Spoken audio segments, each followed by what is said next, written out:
2000 கோடி ரூபாய் போதைப் பொருள் கடத்தல் விவகாரத்தில் தலைமறைவாக இருந்து வரும் தமிழ் திரைப்பட தயாரிப்பாளரும் முன்னாள் திமுக நிர்வாகியுமான ஜாபர் சாதிக்கை மத்திய போதைப் பொருள் தடுப்பு பிரிவு அதிகாரிகள் தீவிரமாக தேடி வருகின்றனர்.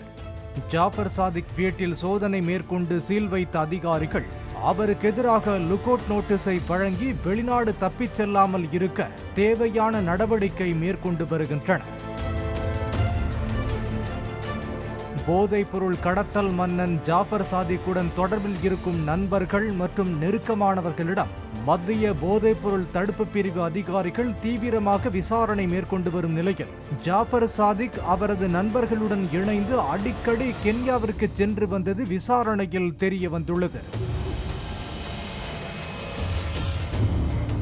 இதனால் ஜாபர் சாதிக் கென்யாவிற்கு சென்று வந்தது ஏன், அவருடன் பயணம் செய்தவர்கள் யார், அங்கு யாரை சந்தித்தார் என்பது தொடர்பாகவும், கென்யாவிற்கு போதைப் பொருள் கடத்தல் தொடர்பாக சென்றாரா அல்லது தங்கம் விற்பனை தொடர்பாக சென்றாரா என்ற கோணத்தில் மத்திய போதைப் பொருள் தடுப்பு பிரிவு போலீசார் தீவிரமாக விசாரணை நடத்தி வருவதாக தகவல் வெளியாகியுள்ளது.